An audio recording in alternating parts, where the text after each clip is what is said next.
सद्गुरु कबीर कहते हैं, मनमस्त हुआ फिर क्यों बोले। हीरा पायो गांठ गठियायो, बार बार वाको क्यों खोले। हल्की थी तब चढ़ी तराजू, पूर्व भया तब क्यों तोले।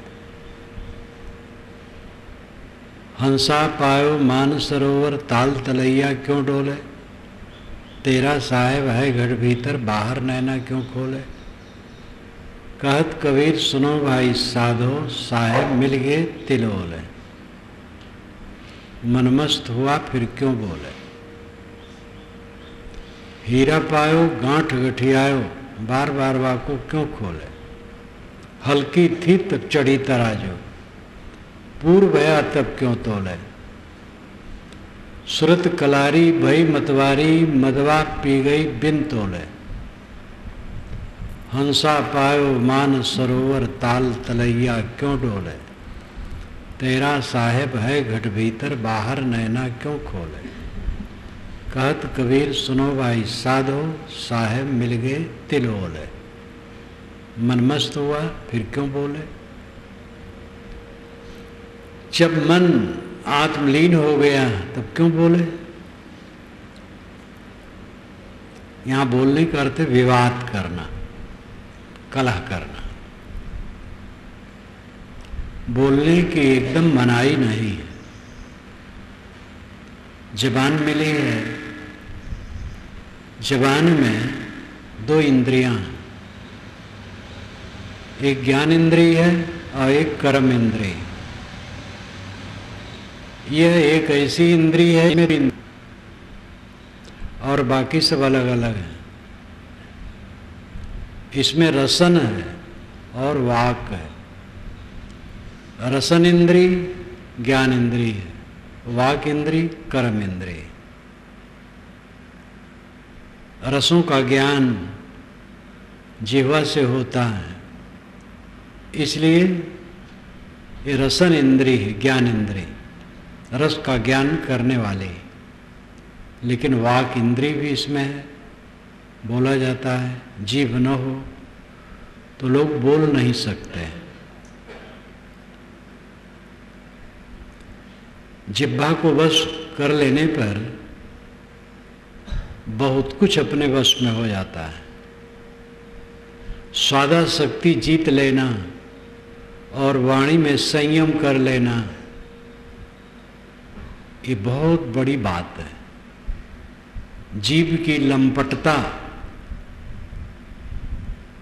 मनुष्य के पेट को, स्वास्थ्य को खराब करती है। जीभ का लंपट आदमी कामजयी नहीं हो सकता।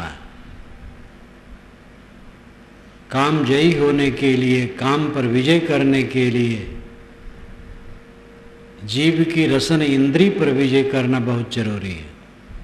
स्वादासक्ति का त्याग। महात्मा गांधी ने अपने 11 व्रतों में अस्वाद एक व्रत माना है। अहिंसा, सत्यस्तेय, ब्रह्मचर्य, संग्रह, शरीर श्रम, अस्वाद, सर्वत्र भयवर्जन, सर्वधर्म समानता, स्वदेशी स्पर्श भावना, विनय, व्रत, निष्ठा से ये एकादश सेव्य हैं। अहिंसा, किसी को तकलीफ न देना, विरोधी को भी तकलीफ न देना। वो अंग्रेज गवर्नमेंट के विरुद्ध थे। वो कहते थे अंग्रेज यहाँ से चला जाए, भारत हमारा छोड़ दे। लेकिन वह अंग्रेज़ों की हिंसा नहीं करना चाहते थे, कोई कष्ट नहीं देना चाहते थे, इसलिए अंग्रेज लोग भी उन पर विश्वास करते थे। और इंग्लैंड का एक अंग्रेज ही आकर के महात्मा गांधी फिल्म बनाया। अहिंसा एक ऐसा सद्गुण है जो स्वपक्ष परपक्ष सबको आस्थावान बना देता है। अहिंसा पर उन्होंने खूब सोचा और खूब काम किया। और सत्य का पक्षधर होना, अहिंसा सत्य अस्तेय, चोरी न करना, अहिंसा सत्यस्ते ब्रह्मचर्य, ब्रह्मचर्य का पालन करना। उन्होंने 37 वर्ष की उम्र में ब्रह्मचर्य व्रत ले लिया और उसके बाद फिर अन्य को भी कहने लगे कि देश को आज़ाद करना है, सेवा करना है, तो विवाह नहीं किए हो तो न करो, और कर लिए हो तो पति पत्नी भाई बहन की तरह रहो। असंग्रह, संग्रह न करना, अपने शरीर के लिए अधिक धन न जोड़ना। समाज के लिए हो, देश के लिए हो, घर परिवार के लिए हो, जोड़ना पड़ता है, लेकिन व्यक्तिगत जीवन के लिए अधिक धन न जोड़ना। शरीर श्रम, शरीर से मेहनती होना। अहिंसा सत्यस्ते ब्रह्मचर्य संग्रह शरीर श्रम अस्वाद, स्वाद की चेष्टा न रखना। वे नीम की पत्ती की चटनी खाते थे कुछ दिन, तो भोजन में सब एक साथ बैठते थे, तो उनके पास एक कटोरी में चटनी आ जाए तो पास में एक सज्जन बैठे रहे, वो ललचाएं रोज कि इन्हीं के लिए चटनी आती है, हम लोगों को नहीं मिलती है। तो एक दिन उन्होंने कहा, बापू मुझे भी थोड़ा दे दें। तो उन्होंने हाथ बढ़ाया और उन्होंने निकाल के थोड़ा दे दिया। जब मुख में रखे तो ओ करके भागे, गए बाहर कुल्ला उल्ला किए तो सब हंसने लगे। अद्भुत थे गांधी जी। शरीर श्रम अस्वाद, सर्वत्र भयवर्जन, सब तरफ निर्भय रहना। जो अहिंसा व्रत का पालन करता हो निर्भय रहता है। उन पर दक्षिणी भारत में बम फेंका गया तो पुलिस का पहरा होने लगा। गांधी जी ने कहा कोई पहरा की जरूरत नहीं, छोड़ दो, स्वतंत्र। वे समझते थे शरीर नाशवान है, इसके लिए पहरा। और फिर हुआ, एक व्यक्ति आया जो अपने को बहुत बड़ा महान समझता था, उसने उनको मारा, लेकिन वो अमर है। मारने वाला मर गया, मारने वाला समूह मर गया, वो अमर है। 55 करोड़ रुपया पाकिस्तान को देना था, क्योंकि हमें जंगलात की संपत्ति बहुत मिली थी। 55 करोड़ रुपया कुछ नहीं था, उसी पर लोग और चिढ़ गए और ये काम किए। महात्मा गांधी कह रहे थे कि नहीं दोगे बदनाम होगे, अंत में अंतर्राष्ट्रीय बात जाएगी और देना पड़ेगा, इसलिए दे दो। तो सत्य के पक्षधर थे। सर्वत्र भयवर्जन, सर्वधर्म समानत्या, सभी संप्रदायों में समान बुद्धि रखना। स्वदेशी, अपने देश के लिए निष्ठा होना, स्वदेशी वस्तुओं का उपयोग करना। स्पर्श भावना, छुआछूत की भावना न रखना, मानव मात्र समान है। विनय व्रत निष्ठा से ये एकादश सेव्य हैं।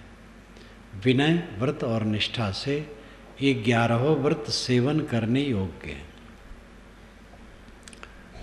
तो इसमें अस्वाद पर मुझे याद आया, काम की चीज़ थी, सबको गिना दिया, बहुत लोग तो जानते भी होंगे।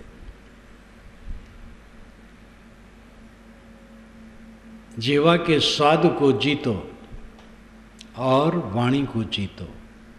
कटुक वचन मत बोल रे, घट घट में वही साईं बसत है, कटुक वचन मत बोल रे। कट वचन बोलते हो तो हिंसा करते हो। मन मस्त हुआ तब क्यों बोले?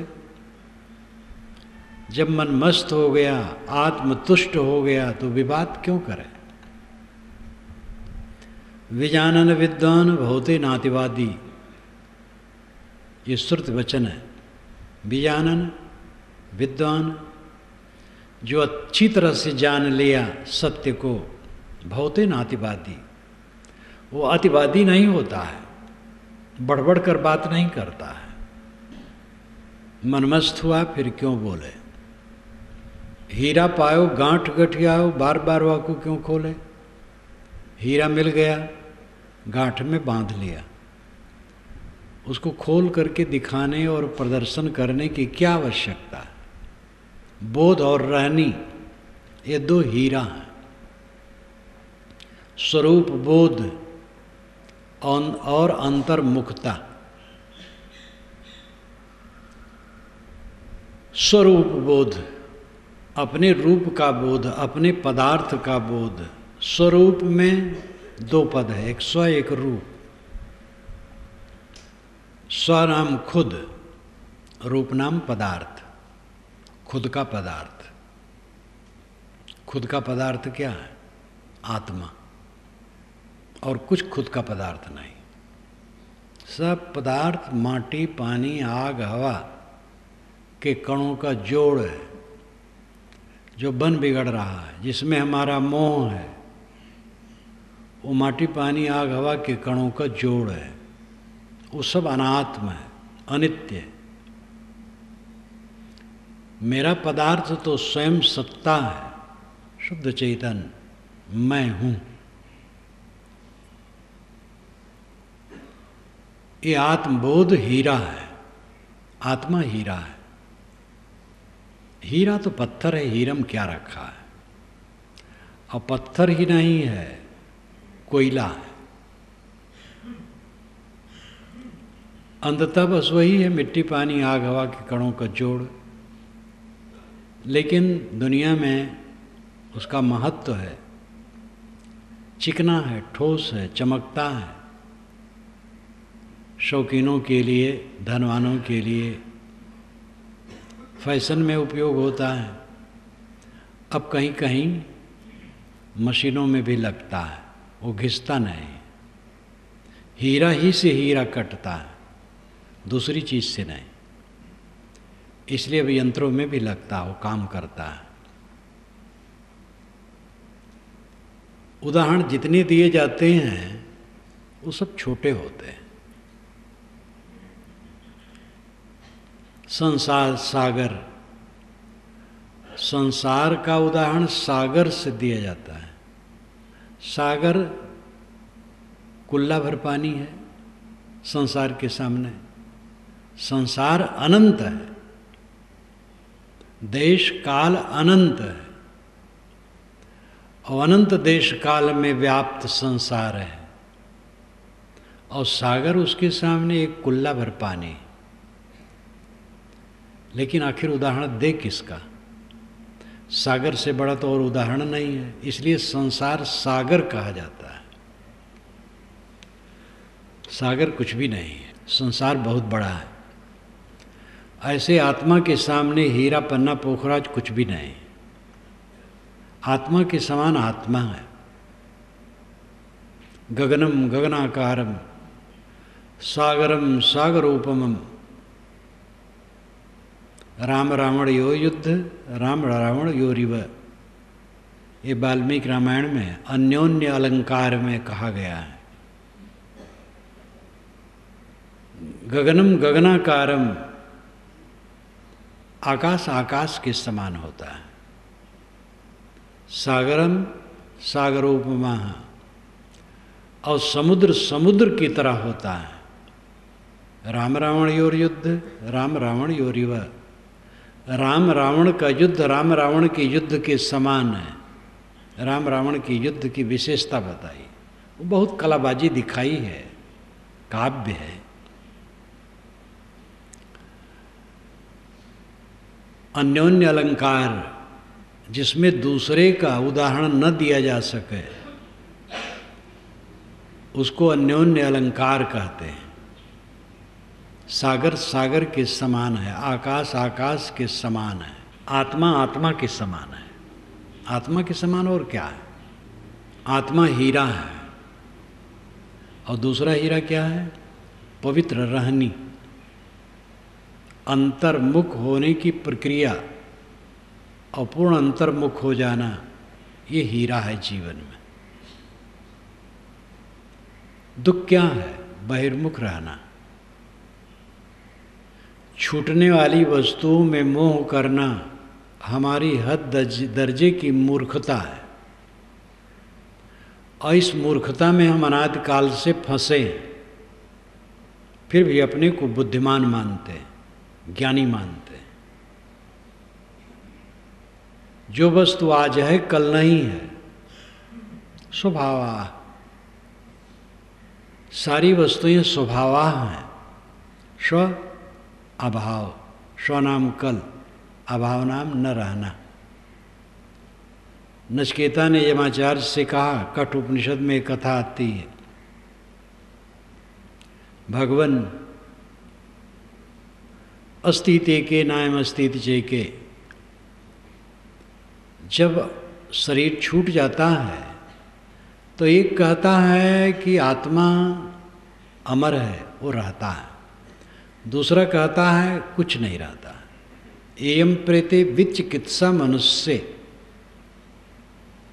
प्रेते मर जाने पर, चले जाने पर, जीव के निकल जाने पर विचिकित्सा मनुष्य, मनुष्य के मन में विचिकित्सा रहती है, संदेह रहता है।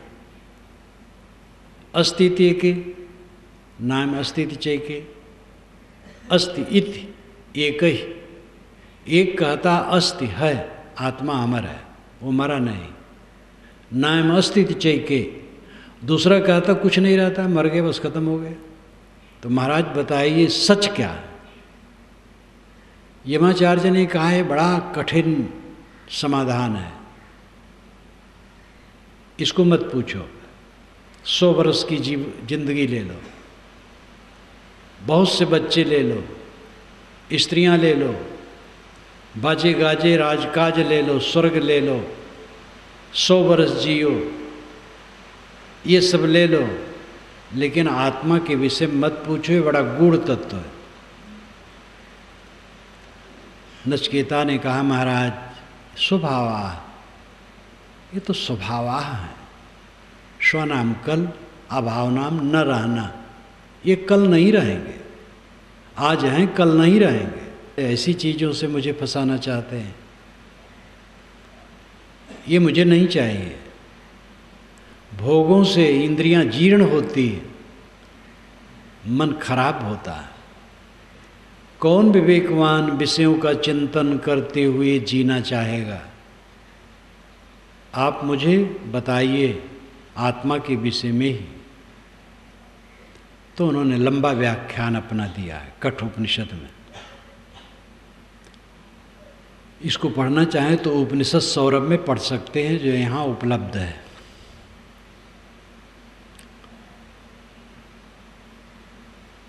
पूर्व एकादश द्वार मजस्यावक्र चेतसा अनुष्ठाय न सोचत विमुक्तश्च विमुच्यते एतत् वैतत्।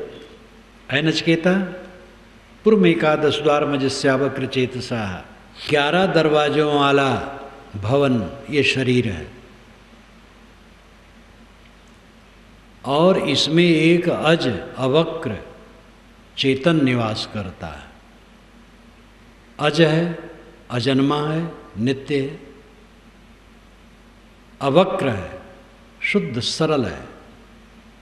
चेतसा चैतन्य, वह निवास करता है। अनुष्ठाय न सोचत, जो इसका अनुष्ठान कर लेता है, आत्मा की उपासना में लग जाता है, आत्मानुसंधान में लग जाता है, न सोचत, फिर वो चिंता नहीं करता। दुनिया की वस्तुओं की चिंता करना, जो आज है कल नहीं है, बेवकूफ़ी की बात।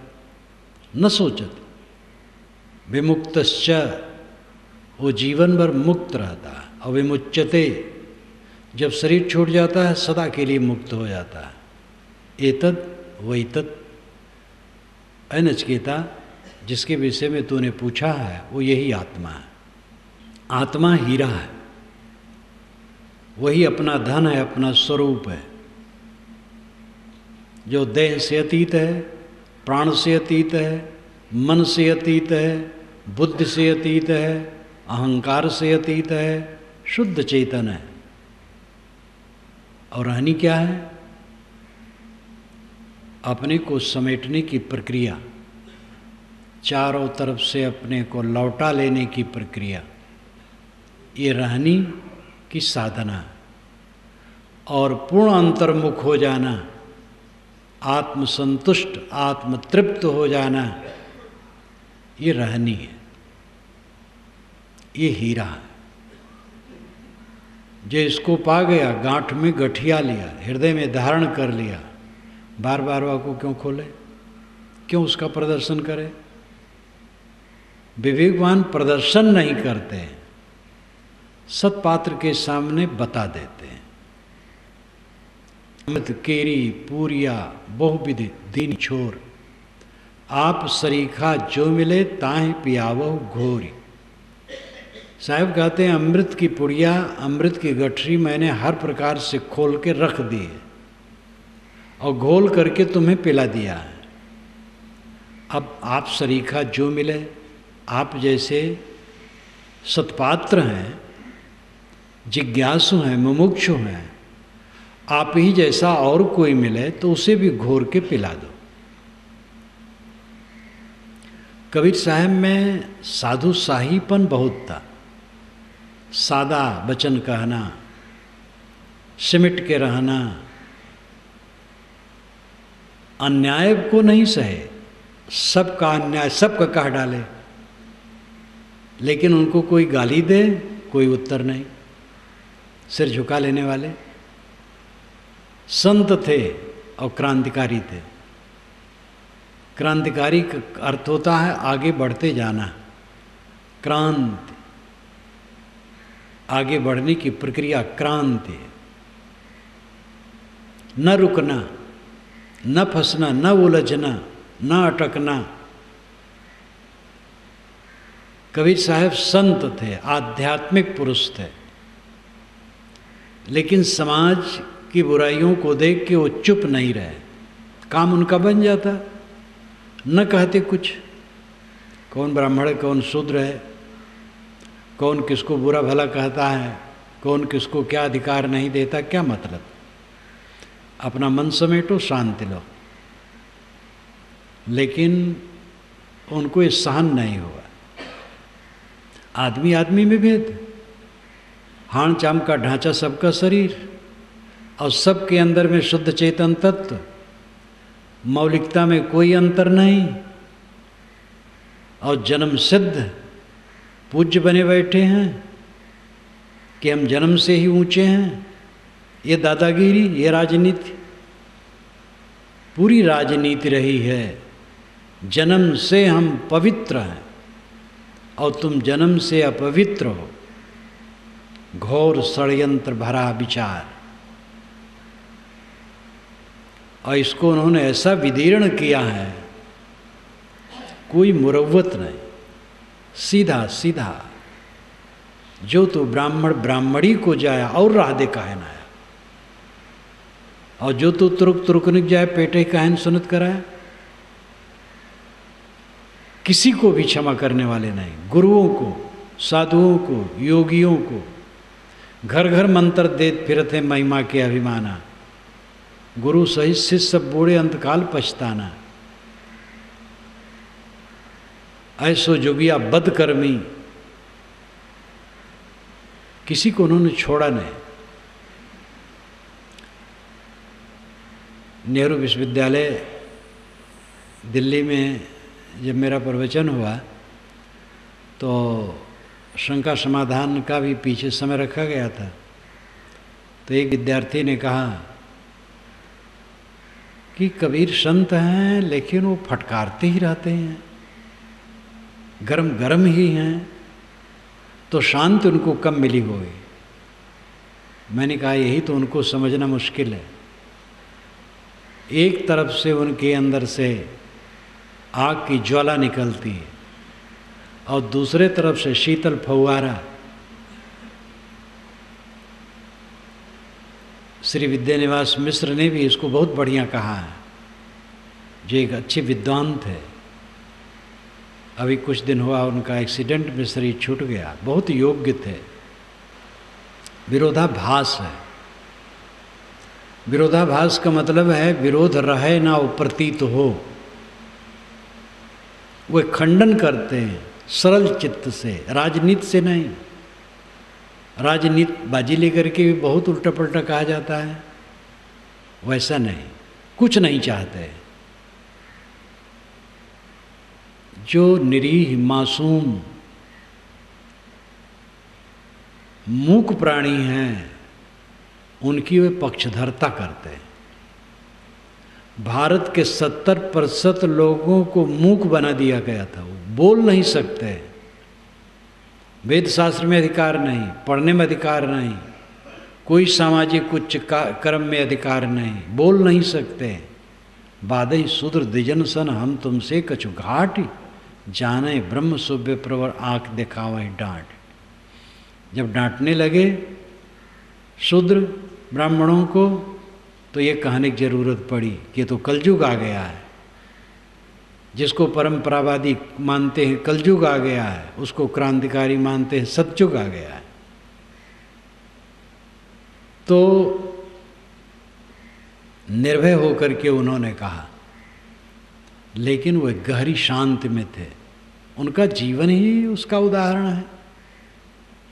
52 कसनियाँ बताई गई हैं, अच्छी युक्तियों से भरी है, लेकिन इसका मतलब यही है कि कितनी कठिनाई आने पर क्षमा और कुछ नहीं। तो वो संत थे, क्रांतिकारी थे, दोनों थे। आत्मज्ञान और पवित्र रहनी ये हीरा है। इसको जो पा गया अपने में पचावे, पात्र कोई हो उसको ही बता दे, प्रदर्शन में न पड़े, दिखावा में न पड़े। हीरा पायो गांठ गठियायो, बार बार वाको क्यों खोले। हल्की थी तब चढ़ी तराजू, पूर्व भया तब क्यों। जब तक अपने में हल्कापन होता है तब तक इंसान तराजू पर चढ़ता है, और जब पूरा हो जाता है तब तौलता नहीं। इसका लाक्षणिक अर्थ है कि जब तक अपने में अधूरापन रहता है तब तक हम दूसरे से अपनी तुलना करते हैं, हम सबसे बड़े हैं। बात करते करते ऐसा सिद्ध करना चाहेंगे कि अगले से बड़े हैं। किसी बड़े की बड़ाई हो रही है तो सहन नहीं होता। हाँ, उनमें तो यह है, लेकिन ये बड़ा भारी दोष है। दूसरे से अपने को श्रेष्ठ बताने की चेष्टा, ये तौलने की प्रक्रिया है। ये अधूरेपन का लक्षण है।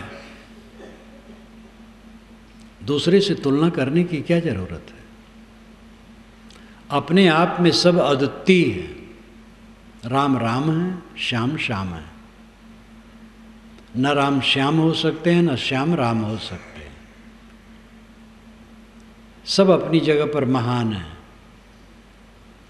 अपना काम करना है। सारी महानता औपाधिक है, संयोग जनित है, जो धुल करके खत्म हो जाने वाली है। सारा रंग रोगन झूठा है। ये दिव्य दृष्टि जिसकी रहेगी, कौन सी अहंता ममता करेगा? साधु भक्त कितने अहंकारी हो जाते हैं। ज्ञान की बात करने लगे, कुछ सद्गुण आ गया, साधना करने लगे, भक्त भी कुछ अहंकारी हो जाते हैं। साधु तो और, क्योंकि वो पूजे जाने लगते हैं।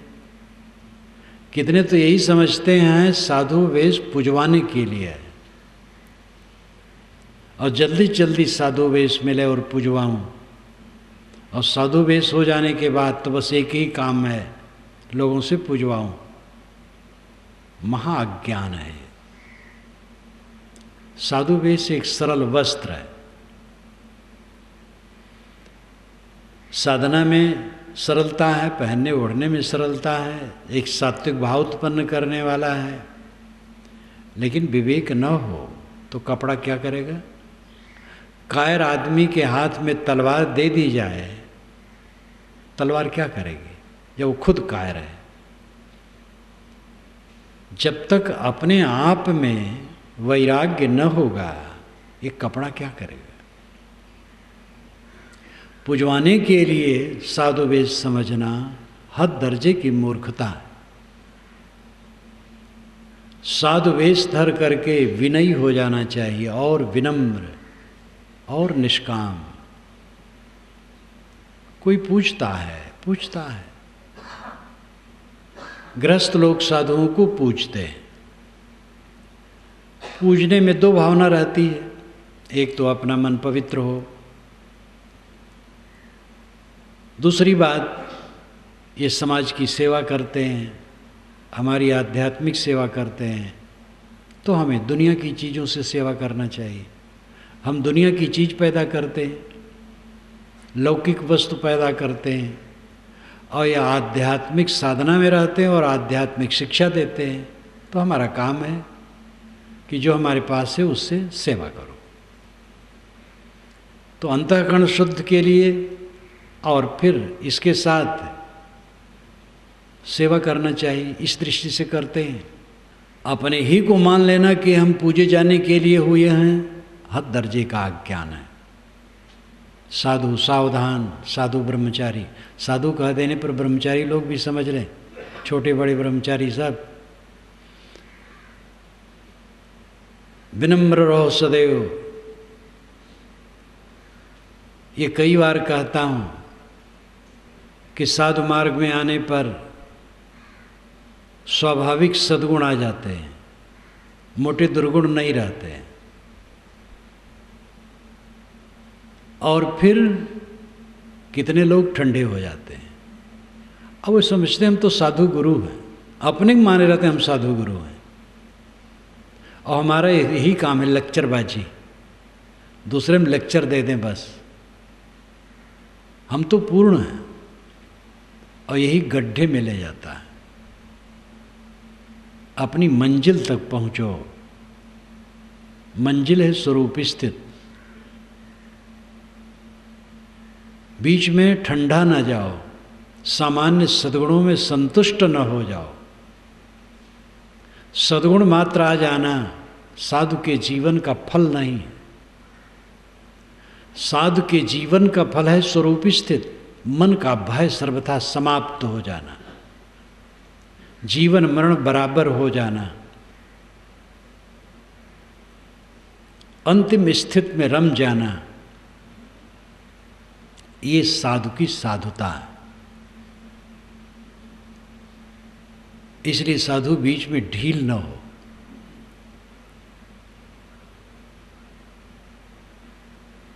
हल्की थी तब चढ़ी तराजू, पूर्व भया तब क्यों तोले। जब तक अपने में हल्कापन होता है तब तक हम दूसरे से अपनी तुलना करने के चक्कर में रहते हैं। पूर्ण विवेक उदय हो जाने पर कुछ नहीं, सब बड़े हैं हमसे, सारा संसार हमसे बड़ा है, सबसे पीछे और नीचे हमें अपने को रखना है। सबसे छोटा मैं हूँ, सब हीरे हैं, मैं कांच हूँ।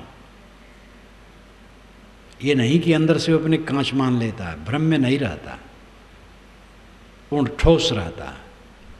जो स्वयं अपनी स्थिति में रमता है, इसको देखता है, तो भ्रम में थोड़े पड़ जाएगा, लेकिन विनयी हो जाता है। कोई कांच मुझे कहता है, ठीक है मैं कांच हूँ। दूसरे को कोई समझा पाया है आज तक? जो नहीं समझना चाहता है कोई उसे समझा नहीं सकता है। श्री राम अयोध्या वासियों को नहीं समझा सके, सीता जी को लेकर के ताना मारा गया अयोध्या वासियों की तरफ से। धोबी ने ताना मारा, ये वाल्मीकि रामायण में कहीं नहीं, एक छोटे काव्य में है और प्रसिद्धि उसकी बहुत हो गई। वाल्मीकि रामायण जो आदि काव्य है उसमें यह है कि जन जन की आवाज़ हो गई थी। ऐसी विक्षिप्तता अवधवासियों में आ गई थी कि वे सीताराम को नहीं समझ सके। सीता जैसी पतिव्रता, रावण जैसे बलवान विद्वान, सब प्रकार से योग्य के घर में वो कैद थी, उस जमाने में रावण जैसा सूरवीर विद्वान कोई नहीं था, हर बात में उसका जोड़ा कोई नहीं था। और रावण बारंबार समझाता था कि तुम मेरी पत्नी बन जाओ, ये सारी मेरी पत्नियां तुम्हारी सेवा करेंगे, बड़ा बड़ा प्रलोभन देता था। लेकिन सीता कहती थी कि हमारे तो राम हैं और कोई नहीं। ऐसी वीर सीता जी। लेकिन उनको अयोध्यावासी समझे नहीं समझे। श्री राम उनको ले आए, फिर अपनी पत्नी बना लिए। अयोध्यावासियों को खल गया। आप क्या मानते हैं, आप सबको समझा ले जाएंगे? किसको कौन समझा पाया है? जो स्वयं समझना नहीं चाहता उसको कौन समझा पाएगा? विवेकवान कभी सोचते भी नहीं हैं कि मेरे नाम रूप के प्रति लोग क्या सोचते हैं। निंदा करते हैं कि प्रशंसा, दोनों झूठ। मैं हूं क्या? मैं अपनी दशा में रहूं, अंतर्मुख हो जाऊं, अंतर्मुख रहूं, संतुष्ट रहूं, बस हो गया। ये काएं भाएं भाएं कौन क्या कहता है? कुछ रखा है? गत वर्ष की बात, 10 वर्ष पूर्व की बात, 20 वर्ष पूर्व की बात, 30-40 वर्ष पूर्व की बात, 60 वर्ष के पूर्व की बात आज कुछ है? कल वाली बात आज कुछ है? सब भागा जा रहा है। किस बात को लेकर के हर्ष शोक है? विवेकवान सदैव अंत को देखता है, इसलिए उसके मन में कोई स्पंदन नहीं, कोई कंपन नहीं, कोई चंचलता नहीं। दृढ़ स्थिर धीरा। कश्चित धीरा प्रतिज्ञात्मानमैक्षता वृत्ति चक्षु अमृतत्वमिच्छन। कोई विवेकवान पुरुष धीर, ऐसे पुरुष को धीर कहा गया। सब आदमी बहिर्मुख हैं, बाहर के विषयों में प्रलुब्ध हैं। कश्चित धीरा, कश्चित नाम कोई धीर पुरुष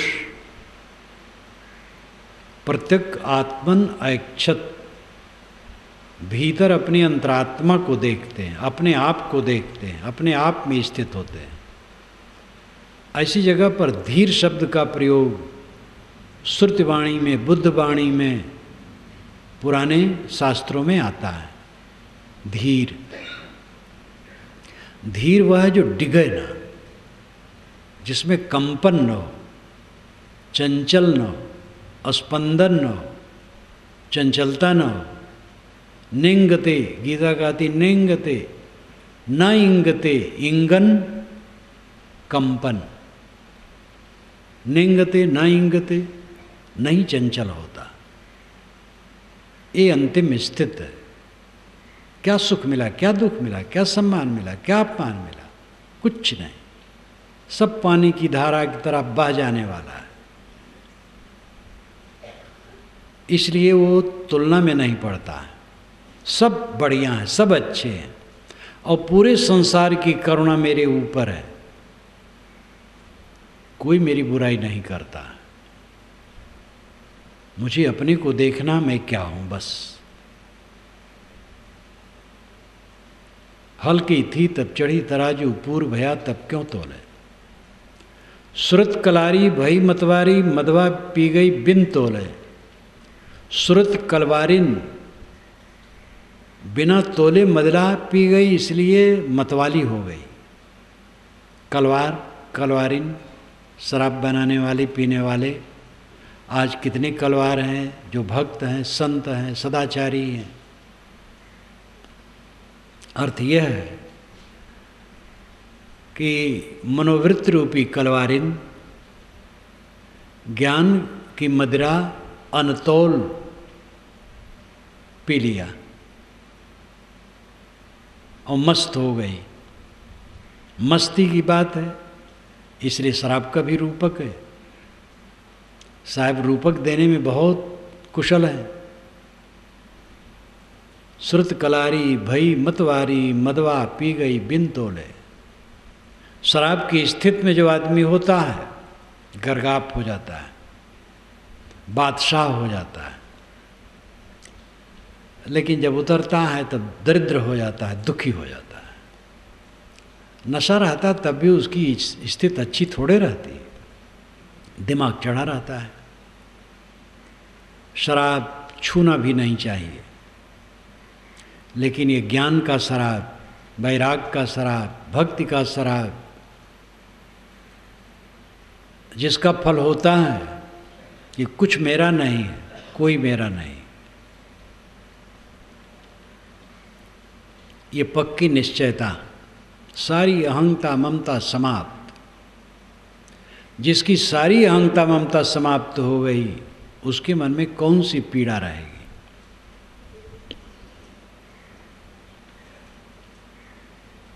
सुरत कलारी भई मतवारी मदवा पी गई बिन तोले। हंसा पायो मान सरोवर ताल तलैया क्यों डोले। हंस मान सरोवर में पहुंच गया, अब कीचड़ भरे ताल तलैया में वो क्यों डोले। मान सरोवर बाहर सत्संग, भीतर स्वरूप स्थित शांति। मनुष्य को चाहिए सदैव सत्संग का आधार लेकर के रहे। साधु सत्संग में रहे, गृहस्थ भी समय समय से सत्संग का आधार लेता रहे। सदग्रंथ जो संत का प्रतिनिधि है उसे रखे और खूब पढ़े। अपने घर में ऐसा वातावरण बनाए कि सत्संग हो जाए। सद्गुणों का विस्तार करो, घर में सत्संग हो जाएगा। स्वयं क्षमा करो, आपकी पत्नी भी क्षमा करने सीखेगी। स्वयं मीठा बोलो, आपका लड़का भी मीठा बोलना शुरू करेगा। स्वयं संतोष करो, आपके भाई भी संतोष करेंगे। जो सद्गुण है स्वयं अपनाओ, उससे उसी के अनुसार चलो, तो घर वाले भी धीरे धीरे सीखेंगे। आप स्वयं उद्वेगित हो, स्वयं लोलुप हो, स्वयं अस्तव्यस्त हो और चाहते हो घर वाले सब ठीक हो जाए। अपनी पवित्र रहनी से घर का वातावरण सत्संग का वातावरण बना दो। स्वयं जीना शुरू करो, अपने आप होगा। सोचना नहीं पड़ता, कहना नहीं पड़ता। स्वयं रहनी में रहने लगे। आग जहाँ जलेगी चारों तरफ अपने आप गर्मी विकीर्ण होगी। बर्फ जहाँ होगी चारों तरफ शीतलता फैलेगी। सद्गुण संपन्न व्यक्ति जहाँ होगा अपने आप लोग लाभ लेंगे। स्वयं सहना सीखो, क्षमा करना, गम का खाना सीखो, संतोष करना सीखो। घर में सत्संग का वातावरण बनता जाएगा। बाहर सत्संग मानसरोवर है, भीतर निर्मल मन मानसरोवर है। सारी गांठें कट गईं, निर्मल मन, अनासक्त चित्त। हंसा पायो मान सरोवर ताल तलैया क्यों डोले। ताल तलैया विषय वासना, राग द्वेष, कला कल्पना, तू मैं। जब हंस मान सरोवर पा गया तो कीचड़ भरे ताल तलाई में क्यों डोलेगा। निर्मल मन हो गया, गंदी बात क्यों सोचेगा, क्यों करेगा। तेरा साहेब है घट भीतर, बाहर रहना क्यों खोले। तेरा साहेब तेरे घट में है, कहने से द्वैत लगता है। इसीलिए सारे कथन सापेक्ष होते हैं, निरपेक्ष नहीं होते। बड़ी सावधानी से कथनों का अर्थ समझना चाहिए। अपने भीतर है ये कहना भी अपूर्ण है। मेरे भीतर और कुछ होगा, मैं ही तो हूँ, तो मेरे भीतर और क्या है? न भीतर है न बाहर है, कहने का तरीका भर है। मेरे भीतर है इसका अर्थ होता है शरीर के अंदर है। शरीर के अंदर भी देहोपात से कहा जाता है। आत्मा न शरीर के अंदर है न शरीर के बाहर है, वो अपने आप है। बाहर भीतर क्या? इन सारे शब्दों का अर्थ यही हुआ कि जिसको पाना है वो स्वयं हो। परमात्मा पाना है, आप स्वयं परमात्मा हो। ब्रह्म अल्लाह खुदा गॉड पाना है, आप स्वयं वो हो। निर्वाण और मोक्ष पाना है, परमानंद पाना है, वो आपका स्वरूप ही है। तेरा साहेब है घट भीतर, बाहर नैना क्यों खोले? बाहर चकर चकर क्या देखते हो? अंतर्मुख हो जाओ। कल मैंने कहा था, खुले नयन हंसी हंसी पहचानो, सुंदर रूप निहारो। आवाज साहब कहते हैं बाहर नैना क्यों खोले? इसमें विरोध नहीं है। उसमें सगुण उपासना, इसमें निर्गुण उपासना है। जब बाहर आंखें खुलें, समझ लो सब प्रभु हैं, सब परमात्मा हैं, सब सजाती हैं, मेरे समान है, सब परमात्मा। आंखें बंद करो, अपनी अंतरात्मा में स्थित हो जाओ, बाहर खोलने की जरूरत नहीं। भीतर परमात्मा है, बाहर परमात्मा है। ये कथन इसी ढंग से सच है। भीतर यानी शरीर के भीतर स्वसत्ता मैं हूँ, वही परात्मा है और परमात्मा है, वही ब्रह्म है। बाहर जो लोग दिखाई देते वो भी सब ब्रह्म स्वरूप हैं, राम स्वरूप हैं, आत्म स्वरूप हैं, सब सजाती हैं। ऐसी मनोभावना तत्र का मोह का शोक एकत्तम अनुपश्यति, ये शुक्ल यजुर्वेद का आधा मंत्र है।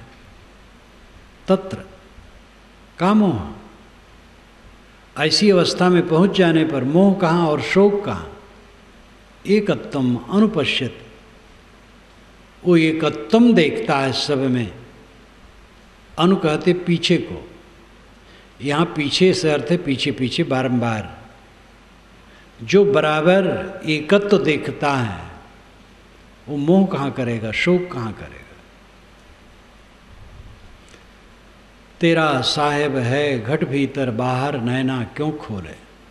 कहत कबीर सुनो भाई साधो, साहेब मिल गए तिलोले। साहेब कहते हैं ऐ संतो, साहेब तो तिल के ओट में छिपा था। तिल का दाना बहुत छोटा सा होता है, वो भी बहुत बड़ा है, पर्वत बराबर है आत्मा के सामने। ऋषि ने कहा है अड़ोरड़ियाम महतो महियान, वो अणु से अणु है और महान से महान है। स्वरूप से वो अणु से अणु है, बहुत सूक्ष्म है। उसके लिए कह पाना मुश्किल है कितना सूक्ष्म है। लेकिन महतो महियान, महानों में महान है। सारा ज्ञान विज्ञान उसी का है। अत्यंत सूक्ष्म आत्मा और अपने ज्ञान से पूरे संसार को झकझोर करके रख देता है। सारे ज्ञान विज्ञान की हलचल कहाँ से?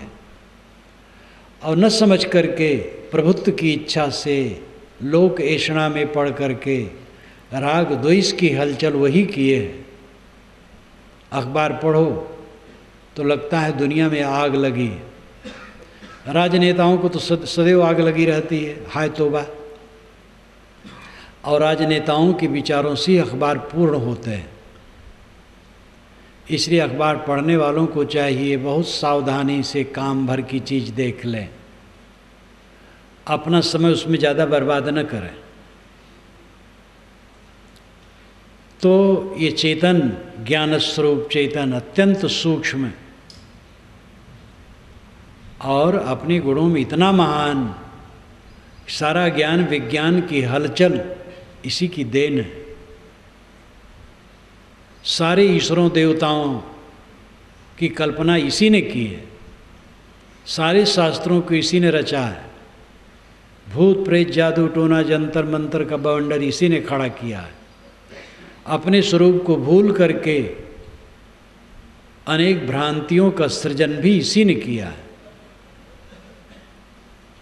इसलिए अपने आत्म अस्तित्व को समझो। साहेब मिल गए तिल ओलय,